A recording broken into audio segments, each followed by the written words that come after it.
Tutta la Val Fontanabuona ha accolto l'immagine di Nostra Signora dei Miracoli, rientrata a Cicagna dopo il restauro. Le corone poste sulla Vergine e sul Bambino sono state benedette dal cardinale Angelo Bagnasco. Un cammino di fede condiviso e aperto. Il desiderio di Don Alberto Gastaldi, neoparroco della comunità di San Giuseppe dei Piani di Ria a Chiavari, sarà aiutato da Don Andrea Buffoli. Domenica pomeriggio la consegna del mandato ai catechisti della diocesi, l'appuntamento alle 15:30 in cattedrale, l'invito di quest'anno: date voi stessi da mangiare. Il crocifisso, cuore della vita e dei rapporti fra le persone. Borzonasca ha rinnovato la devozione alla Santa Croce, profondamente radicata nella comunità. La salvezza dell'uomo passa attraverso il sacrificio di Dio sulla croce. Lo ha ribadito il Vescovo durante le celebrazioni in onore del Santo Cristo nella Basilica di Santa Maria di Nazareth a Sestri Levante. È atterrata in Perù Martina Podestà, giovane della parrocchia di Graveglia. Aiuterà Giulia e Danilo Roccati nella missione di Cuzco, dove con l'operazione Mato Grosso hanno avviato una scuola di falegnameria. La festa di fine estate della parrocchia dei Santi Gervasio e Protasio ha animato il lungomare di Rapallo. Al centro il desiderio di aprire le porte della chiesa e organizzare un evento nella città e per la città.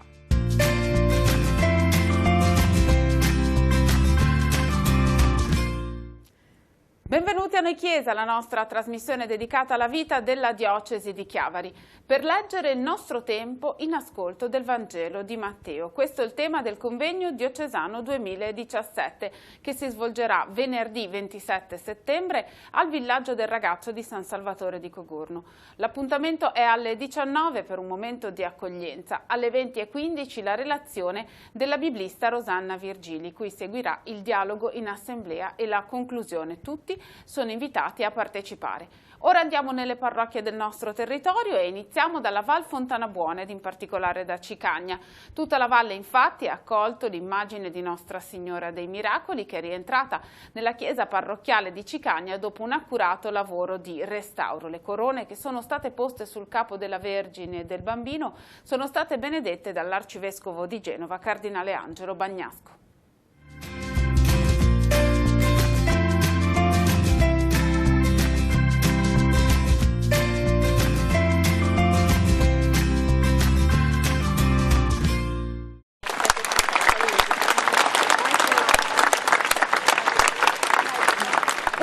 Corale applauso ha accolto l'immagine di Nostra Signora dei Miracoli al suo arrivo sul piazzale della chiesa parrocchiale di Cicagna. Corale come è stato l'intervento della popolazione, la partecipazione al gesto di tutta la valle dell'antico capitaneato di Rapallo, delle istituzioni locali, della città metropolitana e della regione. Il suo restauro vuole rappresentare un momento di rinvigorimento, diciamo, dei nostri cuori, un momento di nuova luce un po' su tutta la vallata. È una giornata, diciamo, simbolica, come diceva anche il parroco nei giorni scorsi, Don Mario, dal quale bisogna ripartire con una nuova visione, con un nuovo spirito. Tante le realtà coinvolte a questa festa che vogliono portare il loro contributo a questo momento. Sì, è veramente una cosa che mi ha emozionato e lo dicevo questa mattina molto presto all'alba con i parroci, che io ho collaborato come parrocchiano di Soglio con la parrocchia di Cicagna e ho trovato veramente una grande sinergia da parte della fabbriceria, delle associazioni, del comune di Cicagna e della popolazione. Una grande collaborazione e devo dirlo chiaramente, c'è stato il contributo di tutti. Questo è un giorno particolare per la nostra comunità. Il 15 settembre del 1537 la nostra statua in legno si trasformò nel suo splendore migliore ed oggi per noi è una giornata particolare. Finalmente ritorna a casa, questo grazie a un contributo della Regione Liguria, e di questo gli siamo veramente grati. Che miracolo chiede oggi la comunità alla sua patrona? Beh, intanto vedere tanta gente è un piacere immenso. E la cosa più bella che posso chiedere per tutta la nostra comunità è avere sempre questo senso di unione e di fratellanza tra tutti noi. Rapallo è molto onorata di essere stata invitata a questa bella cerimonia perché ci lega con Cicagna un rapporto di antica data per il capitaneato. Infatti siamo presenti oltre che come amministrazione anche con il gruppo storico della Proloco Capitaneato di Rapallo. La statua è del XIII secolo. Il 15 settembre del 1537 l'evento miracoloso che ha dato vigore alla devozione, ossia il ricoprirsi d'oro dell'immagine mariana. Il restauro, eseguito dal laboratorio regionale con contributo di Regione Liguria, è stato lungo e ha avuto necessità di un'opera particolarmente accurata. Sono state eseguite parecchie operazioni, dalla disinfestazione, dagli attacchi dei tarli, dal spesso strato di polvere che ricopriva le statue e poi soprattutto dalla mancanza di coesione che c'era fra la pellicola pittorica e la superficie lignea, che negli anni ha subito delle contrazioni a causa delle condizioni climatiche, si è ristretto, quindi si sono create delle spaccature e quindi abbiamo dovuto risanare. Nel 1500 il miracolo, la statua che si ricopre d'oro, si può dire che oggi questo miracolo si è compiuto di nuovo? Diciamo di sì, nel senso che la parte più compromessa era proprio questa veste dorata, anche per lo spesso strato di gesso che era stato sovrammesso. E quindi il mio lavoro è stato proprio quello di rifissare tutti i vari strati che stanno sotto alla pellicola dorata. E il lavoro più lungo è stato sicuramente il consolidamento. Il fissaggio mi reputo soddisfatta, ci reputiamo tutti molto soddisfatti. Quanto ci è voluto? Più mesi, abbiamo iniziato prima dell'estate, vari mesi. A celebrare l'Eucarestia nel giorno del ritorno della statua l'arcivescovo di Genova, cardinale Angelo Bagnasco, che ha benedetto le corone poste sul capo della Vergine e del Bambino. Espressione di una bella devozione alla Madonna, una devozione secolare che nasce tanti anni, tanti secoli or sono e che la comunità appunto di Cicagna ha accolto, mantiene, rinverdisce anche attraverso questo gesto così bello del restauro dell'immagine della Madonna. A guidare la giornata di oggi il Vangelo di Cana, delle nozze di Cana, un insegnamento che non ha tempo e vale per tutti. Oh, sicuro, sì, la Madonna ci insegna che dobbiamo essere sempre vigili, vivere la vita come lei ha vissuto, ha partecipato attivamente alla festa nuziale, però non è stata assorbita, si è accorta di quello che accadeva, dietro le quinte, il piccolo dramma, e quindi è intervenuta con discrezione tipicamente materna e con molta convinzione presso Gesù, il quale subito sembrava non la accondiscendesse, invece poi ovviamente la madre ha vinto sul figlio. Proseguiamo tornando a Chiavari ed in particolare andiamo nella parrocchia di San Giuseppe dei Piani di Ri, che ha accolto il nuovo parroco Don Alberto Gastaldi, una comunità molto popolosa ma soprattutto ricca di gruppi, di iniziative e di momenti aggregativi. Una realtà dunque dove iniziare un cammino di unità, già peraltro iniziato con Don Stefano Giupponi e che prosegue ora appunto con la guida di Don Alberto, che sarà aiutato da Don Andrea Buffoli in questo nuovo servizio pastorale. Vediamo.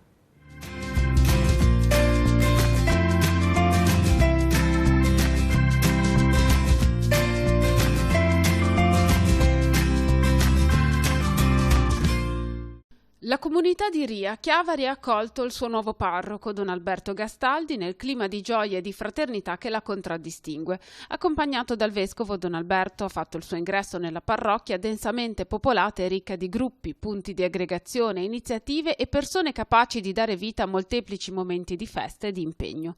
La comunità accoglie naturalmente con molto affetto Don Alberto Gastaldi, e speriamo di poter percorrere una strada che sia felice e prosperosa per tutti.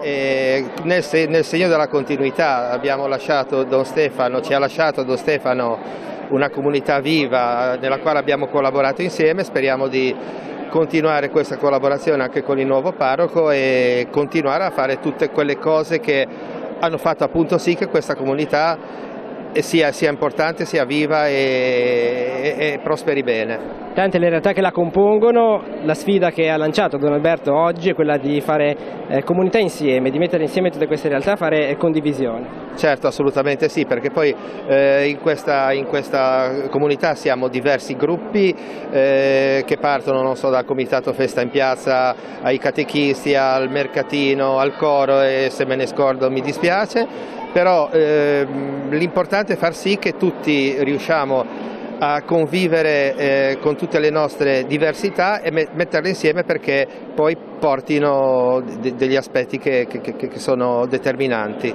Monsignor Tanasini ha sottolineato nell'omelia i diversi incarichi diocesani che Don Alberto manterrà, ossia la pastorale giovanile, l'ufficio scuola e l'accompagnamento dei diaconi permanenti. Voi, comunità sua, dovete sostenerlo, aiutarlo in questi compiti, non vederlo come distratto da voi, ma voi partecipi delle sue responsabilità. Don Andrea Buffoli accompagnerà Don Alberto nel suo cammino come aiuto pastorale. Il primo che lo accompagna è Don Andrea Buffoli, che è qui vicino a me, anche lui con impegni diversi in diocesi. Insieme condivideranno anche la cura di questa comunità. Io credo che allora noi accogliamo non solo Don Alberto, ma anche Don Andrea e sapremo vedere nella loro fraternità, che li porta a condividere l'abitazione, ma non solo, ma anche l'attività pastorale qui. Ecco, a vedere in questa fraternità un sostegno alla vostra fraternità di comunità. Un invito all'unità dunque, quello formulato dal Vescovo, che ha poi sottolineato per i pastori la necessità di meritare la fiducia del popolo che si è chiamati a guidare. Una realtà variegata. Don Alberto ha chiesto subito l'unità per continuare e per correre insieme un cammino che sarà di condivisione. Certo, questo è fondamentale e comunque il cambio di un parroco è sempre un momento importante, c'è curiosità, c'è attesa e ciascuno per le rispettive attitudini e disponibilità penso che darà il massimo per aiutare Don Alberto e anche Don Andrea a far crescere questa comunità. Come viene accolto? Con che spirito? Ma c'è, ripeto, curiosità, anche aspettativa, direi che aiuta il fatto che sia Don Alberto che Don Andrea siano sacerdoti che per le loro precedenti esperienze già sono molto conosciuti all'interno della parrocchia. Entrambi per le loro attività con i giovani e quindi da questo punto di vista possiamo dire che c'è quasi una continuità, perché sono tra l'altro come sacerdoti stati sempre molto vicini a Don Stefano. Fin dall'inizio, devo dire, già prima di oggi, diverse settimane, grazie all'aiuto di Don Stefano, ho conosciuto diverse famiglie, bambini, ragazzi, giovani, quindi ho subito sentito il desiderio di condividere questa opportunità insieme, di metterci in ascolto del Signore, di vivere il Vangelo. Tu stesso dicevi un quartiere dalle radici forti, questo può essere un aiuto per uscire fuori quello che chiede Papa Francesco, è un po' l'appello che hai fatto alla comunità. Ma certo, perché le radici forti sono fondamentali, perché per l'albero, se deve crescere, deve avere radici forti. E questa opportunità ci permetterà di aprirci ancora di più, avendo radice, potendo far crescere grandi rami che si estenderanno anche alle parrocchie vicine per avviare anche processi di condivisione. Qual è la prima sfida, il primo cammino che ti senti di intraprendere con questa comunità? Direi quella di lavorare insieme. A breve faremo un incontro tra tutte le realtà che si danno da fare qui in parrocchia per dirci lavoriamo insieme, approfondiamo ancora di più cosa il Signore ci chiede oggi in questa porzione di città. Non sarai da solo in questo cammino nella comunità di Ribasso con Don Andrea Buffoli, vi accomuna l'ingresso in seminario 20 anni fa, è un cammino che continua qui. Esatto, proprio siamo entrati insieme esattamente 20 anni fa, e questa è una bella occasione di ritrovarci da sacerdoti con alle spalle diverse esperienze, ma desiderosi insieme, in fraternità, di metterci a servizio di questa comunità. E continueranno anche gli impegni extra parrocchiali, e su quello ci sarà maggiore impegno. Certo, così aiutandoci anche nella corresponsabilità con tutti i fedeli, cercherò di portare ancora questo servizio negli impegni diocesani, giovani, vocazioni, scuola, insegnanti di religione, e anche nelle ore che svolgerò come insegnante di religione. Un cammino che è iniziato insieme con il seminario con Don Alberto il 4 ottobre del 99 e continua oggi in questa nuova comunità. Come intraprendi, con che spirito intraprendi questo cammino? Ma come diceva Don Alberto alla fine della messa, col desiderio della fraternità, perché la fraternità tra la gente in generale, ma tra preti, penso che sia uno dei segni più belli della comunione. Quindi il primo desiderio, prima di vedersi insieme per curare una parrocchia, era di vivere assieme, di poter condividere la nostra vita sacerdotale nel quotidiano, visto che comunque con Don Alberto condividiamo anche tanti interessi di ordine pastorale, e poi poter aiutare questa comunità parrocchiale a camminare insieme. Il primo modo è dare il buon esempio di una vita fraterna. Come sei stato accolto, come siete stati accolti? Oggi l'ingresso, ma già dai giorni precedenti hai avuto modo di conoscerli? Molto bene, poi io gli anni scorsi aiutavo Don Stefano nella benedizione delle case, quindi la parrocchia l'ho già un po' conosciuta, ma mi ha sempre dato l'idea di una parrocchia certamente viva, ma questo non basta, di una parrocchia molto attenta alle persone, molto accogliente, quindi già questo penso sia un buon punto di partenza che ci aiuta a lavorare poi certamente sul Vangelo, ma a partire dall'accoglienza e dal bene che si costruirà insieme. Don Stefano Giupponi, che ha lasciato la guida della parrocchia di San Giuseppe dei Piani di Ri, farà il suo ingresso sabato pomeriggio alle 15 nelle parrocchie di Moneglia di cui assumerà la guida. In particolare Don Stefano sarà il parroco delle parrocchie di Santa Croce, San Giorgio, San Saturnino e Santa Maria Assunta di Lemeglio. Riceve il testimone da Don Massimiliano Pendola, che farà il suo ingresso nella parrocchia di San Paolo in Pila a Sestri Levante il prossimo 5 di ottobre. Domenica invece alle 15:30 l'appuntamento è per tutti i catechisti della diocesi nella cattedrale di Nostra Signora dell'Orto a Chiavari per la tradizionale consegna del mandato da parte del vescovo.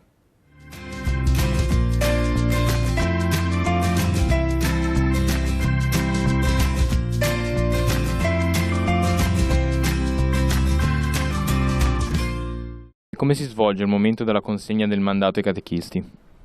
Il mandato ormai è qualche anno che lo facciamo, quindi è una piccola tradizione acquisita dove si è capito da parte anche dei catechisti, dei parroci, che la catechesi in diocesi, l'annuncio del Vangelo è curato ed è responsabilità del vescovo, e il vescovo tramite i preti e tramite questo gesto del mandato affida il compito, il ministero, la responsabilità dei catechisti ad alcune persone. In questo si dà l'idea che la catechesi, fare il catechismo non è portare avanti un pallino, una cosa personale, ma è un mandato della Chiesa stessa, in questo caso del vescovo diocesano, che vuole i catechisti come suoi primi collaboratori nell'annuncio del Vangelo. All'interno di questo mandato quali sono le cose più importanti da tenere a mente per i catechisti? Ma pensavamo quest'anno, intanto il titolo dice "date voi stessi da mangiare", che è una frase di Gesù che prima di moltiplicare i pani lui usa verso gli apostoli perché si impegnino loro per primi, no? Come dire che anche l'annuncio del Vangelo non è una pappa pronta che cade dal cielo in maniera miracolistica o così scontata, ma è un impegno dove ognuno mette qualcosa e l'annuncio passa o non passa in base che ci sia la disponibilità dei discepoli a far riecheggiare la parola di Gesù, ecco. Quanto è importante per i catechisti comunque la formazione personale prima poi di insegnarla agli altri ragazzi? Sì, è importante, ma è importante anche proprio la formazione non solo tecnica o metodologica, ma il proprio percorso di fede. Infatti nel momento del mandato il Vescovo ci tiene sempre a dire che è la cura della propria fede, del proprio cammino di fede, che poi permette di essere catechisti. La parola catechista vuol dire riecheggiare, no? Deriva dal greco dell'eco, cioè contiene la parola eco, e vuol dire che se io vivo fede, riecheggia fede per gli altri. E poi quest'anno anche un piccolo accenno ancora al fatto che il catechista è importante che un po' nel limite del possibile, in alcune parrocchie ci sono anche dei momenti più strutturati, abbia attenzione anche agli adulti che sono dietro ai bambini, quindi ai ragazzi anche, quindi tutto il discorso dei genitori, non prima di tutto come incontri dei genitori, ma come proprio una relazione, una conoscenza, sapere chi sono i genitori dei ragazzi di cui uno fa il catechista. Per quanto riguarda il percorso catechistico diocesano, a che punto siamo? Ma ormai il progetto catechistico un po' nelle parrocchie è abbastanza acquisito, proprio come mentalità di un percorso e non solo di anni importanti come quando si fanno i sacramenti, le prime comunioni o le cresime. In questo anno, già iniziato l'anno pastorale precedente, il Vescovo nella visita pastorale insieme all'ufficio catechistico un po' verifica nei vari ambiti della diocesi soprattutto il progetto catechistico, se è capito, se è applicato, se ci sono ancora delle osservazioni, delle difficoltà. Quindi la visita pastorale per ambiti è un po' un'occasione per verificare questo cammino che ormai sono 7-8 anni che è partito, ecco. Nella memoria liturgica della esaltazione della Santa Croce sono molte le parrocchie del nostro territorio che si ritrovano per momenti di festa attorno ad immagini legate profondamente alla devozione popolare. Iniziamo raccontandovi la storia di Borzonasca legata all'immagine del Santissimo Crocifisso custodita nella chiesa parrocchiale di San Bartolomeo, un'immagine giunta qui nel 1600 dalla abbazia di Borzone. Proseguiremo poi mostrandovi le immagini e l'intervista che abbiamo realizzato a Sestri Levante ed in particolare nella parrocchia di Santa Maria di Nazareth, particolarmente legata alla devozione al Santo Cristo.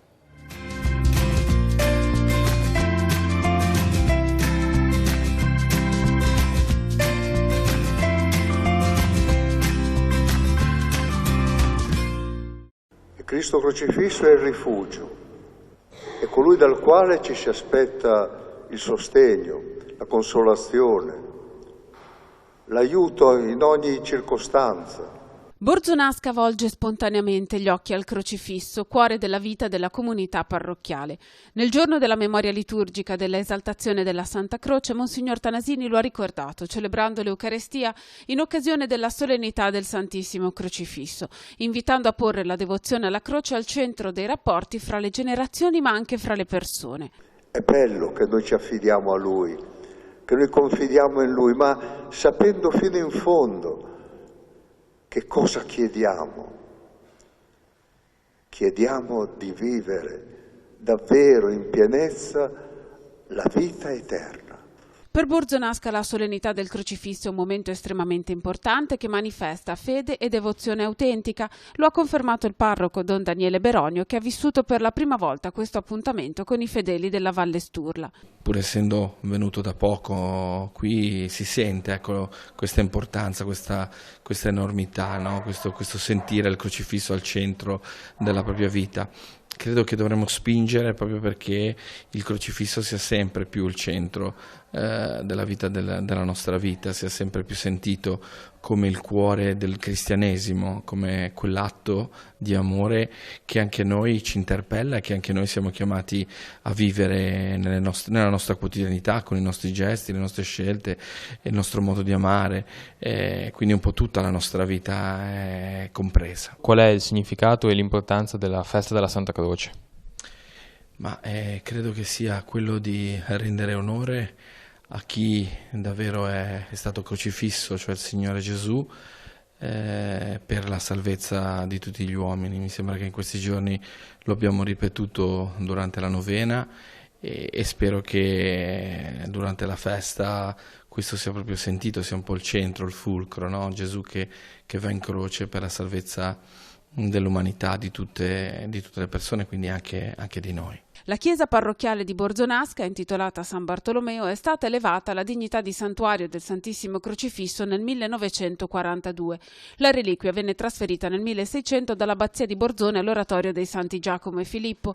Nel 1811, a seguito della soppressione napoleonica dell'oratorio, l'effigie venne trasportata nella chiesa parrocchiale, dove è stata posta sull'altare maggiore. La Santa Croce è sempre stato il tesoro più caro e più prezioso di Borzonasca, ieri, oggi e domani, e sicuramente lo sarà proprio nel cuore di tutti, perché è stata una gioia, una grazia particolare averla qui nel nostro santuario, dove è stata traslata nel 1811, da allora a oggi si venera qui in questo altare e tutti quanti siamo legati a lei, e tutti i parrocchiani, i valigiani hanno sempre venerato questa immagine che ci porta a Cristo.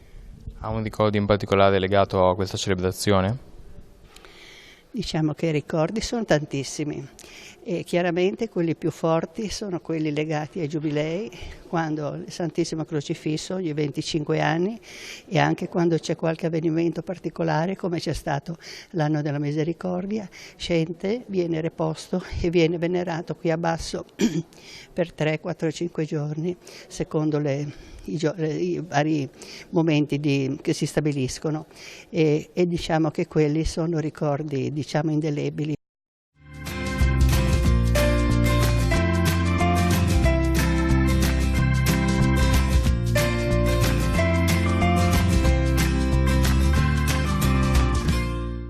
Quale senso ha la parola salvezza? A questa domanda il vescovo, Monsignor Alberto Danasini, ha provato a dare una risposta alla luce della fede e del Vangelo. Lo ha fatto in occasione della festa del Santo Cristo, nella messa presieduta nella Basilica di Santa Maria di Nazareth a Sestri Levante. Alla presunzione dell'uomo di oggi, che crede di salvarsi da solo, in realtà quello che cerca è la sicurezza, il cristiano risponde guardando al sacrificio della croce.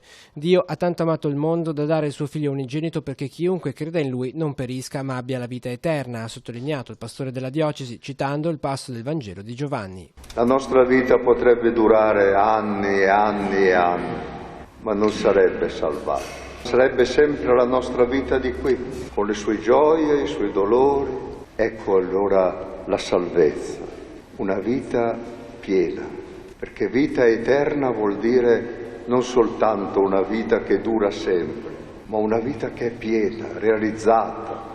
La salvezza del mondo quindi è l'amore, ha proseguito il vescovo, quello di Gesù fin sulla croce, quello infinito di Dio, quell'amore che vince il male, che erode la nostra vita e che nessuna sicurezza riesce a sconfiggere. Di nuovo impariamo dalla croce che se vogliamo fare qualcosa per il mondo dobbiamo imparare ad amare sul serio, a vincere i nostri egoismi, le nostre divisioni, le nostre invidie, vincerle per diffondere l'amore.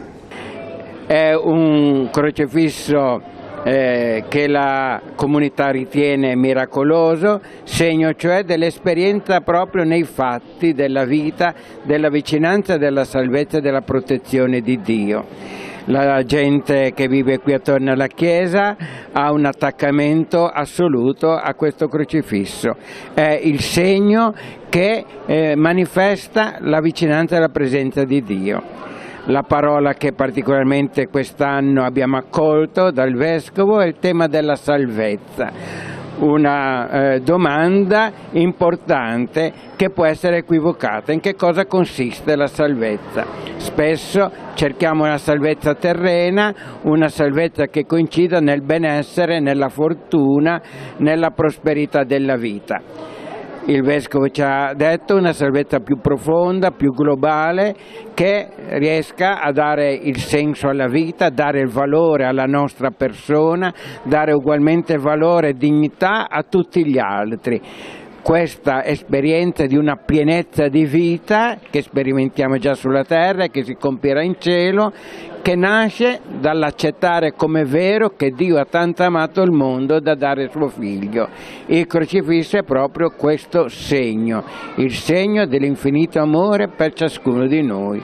L'invito che raccogliamo perciò dalla festa è proprio quella di far entrare nella nostra vita anche quotidiana questa esperienza di fede, saperci amati, amati sempre, amati infinitamente, amati ogni giorno, amati in ogni momento della nostra vita.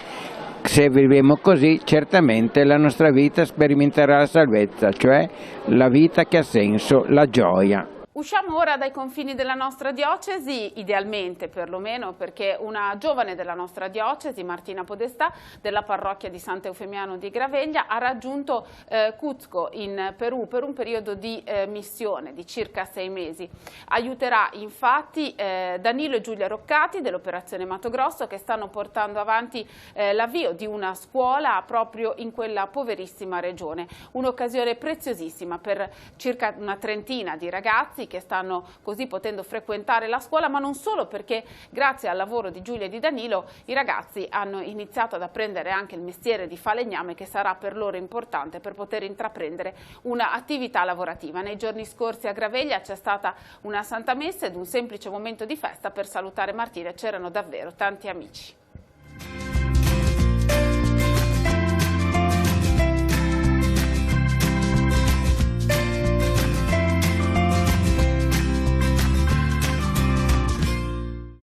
È atterrata in Perù e l'idea è di restare lì fino alla fine di marzo. Martina Podestà, giovane da poco laureata della parrocchia di Sant'Eufemiano di Graveglia, aiuterà per qualche tempo Giulia e Danilo Roccati, gli sposi, genitori di 3 maschietti che sono partiti per avviare una scuola di falegnameria sostenuti dai volontari dell'Operazione Mato Grosso. I genitori di Giulia sono da poco tornati dal Perù.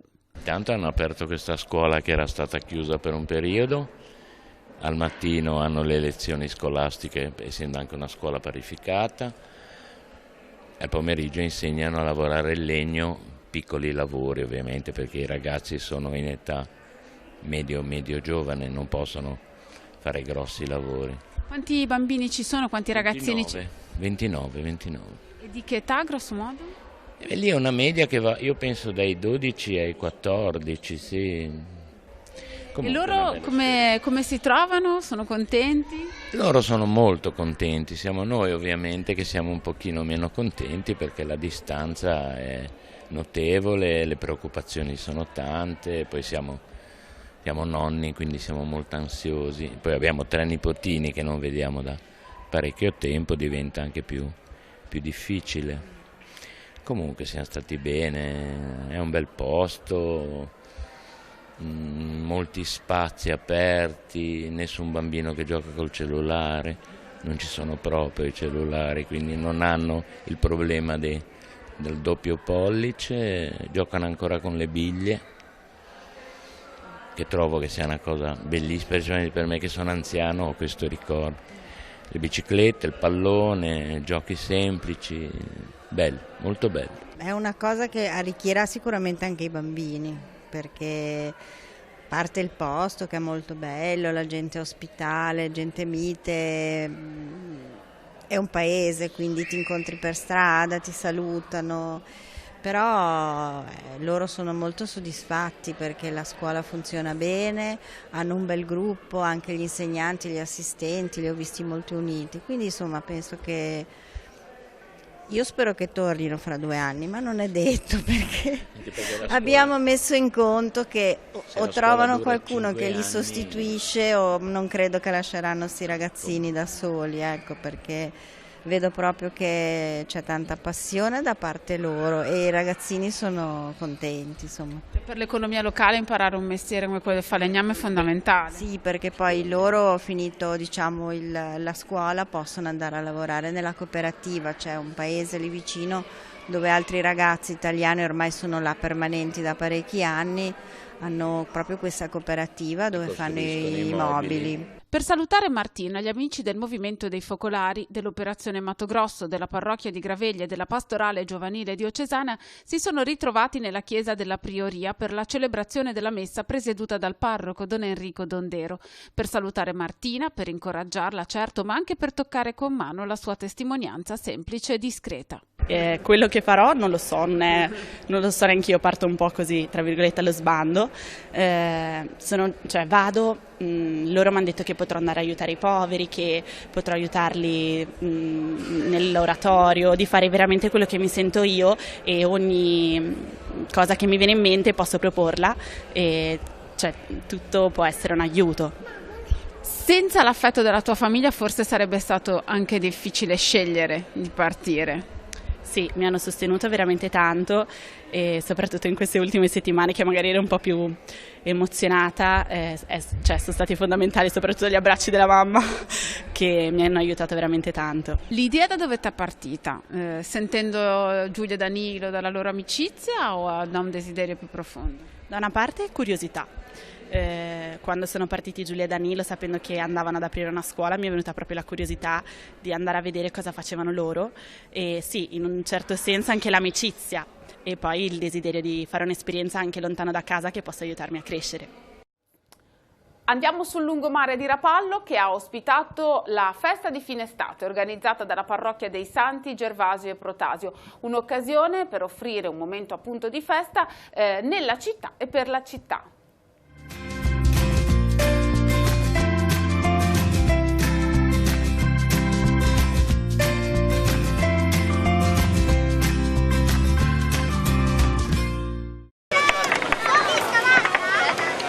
La festa di fine estate della parrocchia dei Santi Gervasio e Protasio di Rapallo ha lasciato le mura della Casa della Gioventù per aprirsi a tutta la città e coinvolgere il maggior numero di giovani possibile. Gonfiabili, un calcetto per 22 giocatori, musica e animazione. In tantissimi hanno animato il lungomare divertendosi insieme ai catechisti e agli animatori della parrocchia. Anzitutto la novità grande è il desiderio di uscire, di aprire le porte, di non stare dentro alla Casa della Gioventù, per quanto sia un luogo familiare, bello per tutta la città, ma forse è troppo ristretto. Allora abbiamo detto: perché non fare questa festa, che nella sua seconda edizione, non farla nella città e per la città, e quindi, come dice Papa Francesco, aprire le porte, una chiesa dalle porte aperte. E allora, anche grazie alla grande collaborazione del Comune, del signor Sindaco Carlo Bagnasco, dell'amministrazione, siamo riusciti a fare questo evento, che naturalmente anche grazie allo spazio più grande e comunque anche in sintonia con quello che è la nostra vocazione, quindi alla dimensione sociale, educativa e ricreativa dei giovani e dei fanciulli. Tanti ragazzi presenti, qual è la speranza di cosa possa rimanere loro di questa giornata? La passione nostra per loro, e il rendere loro appassionati di un qualcosa che la parrocchia fa. È tanto brutto quando ci dicono: ma che noia, il catechismo, la messa, la Chiesa ci annoia. Invece no, noi vogliamo dire che la Chiesa è capace anche di divertire senza cambiare nulla di quello che è. Diciamo che l'idea è partita subito dopo che è stato fatto un evento a scuola nostra, e visto che poi nel mio cuore c'è proprio aiutare, far divertire i bambini, le persone, che a me rende felice, io ho voluto farlo abbastanza in grande, rendere felici tutti. A tuo avviso quanto è importante avere all'interno della città degli eventi per i ragazzi, per i giovani, che comunque possano anche fare cose, divertirsi, stare bene insieme all'interno della propria città? Diciamo che gli eventi nelle città di solito vengono fatti più per gli adulti, nel senso 17, 18, 19, 20 anni. Io ho voluto farlo anche da prima, quindi dai 10 anni in su, e direi che di questi eventi ce ne sono ben pochi, tranne qualcuno organizzato in questi ultimi giorni, ultimi mesi. E quindi farlo proprio è stato bello, perché siamo riusciti a far combaciare tutto e siamo contenti così. Quanto è stato importante secondo te il fatto di aprire le porte della parrocchia e portare comunque quello che è un ambito parrocchiale proprio al centro città, a tutte le persone? Per me la parrocchia è un punto di riferimento, quindi aprire le porte a tutti, magari perché tutti non vedono che sono inclusi, farli entrare secondo me è una cosa molto, molto bella, perché fa magari conoscere delle persone, fa fare amicizie, e direi che è bello. Perché è importante questo evento? Allora, secondo me per stare con i bambini e poi per conoscere di più la gente che si è intorno. In questo caso si può dire che la parrocchia si apre alla città. Sì, decisamente è anche una bella cosa, così accogliamo anche più bambini volenterosi di seguire la CDG. Ti aspettavi la presenza di così tanti ragazzi? Un pochino sì, ma un pochino no, ecco, perché mi aspettavo molti pochi ragazzi soprattutto, ma è un numero speranzoso, ecco. Tu te l'aspettavi un successo di questo tipo? Sì, un po' sì, diciamo di sì, perché comunque quelli della CDG più questi fanno un gran numero. A tuo avviso bisogna continuare in questa direzione? Secondo me sì, perché comunque ha fatto un gran successo questa cosa. Qual è la cosa più importante da tenere a mente comunque per stare insieme ai ragazzi? Allora, soprattutto il rispetto reciproco e il fatto che sono bambini e non adulti, e quindi farli giocare, farli divertire, quindi fargli conoscere Gesù nel gioco, quindi penso proprio così. Entrano nel vivo i festeggiamenti patronali in occasione della solennità del Sacratissimo Cuore di Gesù nella parrocchia del Sacro Cuore di Santa Margherita a Mocconesi. Sabato pomeriggio alle 17:30 l'offerta dei fiori e la benedizione dei bambini, alle 18 la Santa Messa presieduta da Don Mario Moltedo. Domenica mattina alle 10:30 la Santa Messa sarà presieduta dal Vescovo Monsignor Alberto Tanasini. Nel pomeriggio alle 17:30 il Vespro e la processione presieduti da Don Paolo Gagliotti. Saranno svelate domenica pomeriggio le scoperte rese possibili dal restauro di 3 dipinti custoditi all'interno della chiesa parrocchiale di San Michele di Pagana a Rapallo: Cristo e la colonna, San Pietro e il gallo e Adorazione dei pastori. La presentazione dei restauri avverrà alle 17:30 alla presenza del Vescovo e di Alessandra Cabella, storica dell'arte della Soprintendenza per l'Archeologia, le Belle Arti ed il Paesaggio per la città metropolitana di Genova e le province di Imperia, La Spezia e Savona. Parteciperanno anche le restauratrici Maria Rosa Sambuceti e Giustina Adreveno. Alle 18:30 il Vescovo presiederà la Santa Messa. Seguirà l'inaugurazione del Giardino della Canonica, un momento molto atteso dalla comunità parrocchiale perché si tratta di uno spazio che servirà proprio per momenti aggregativi e di comunità, dunque sarà aperto appunto all'intera comunità di San Michele di Pagana.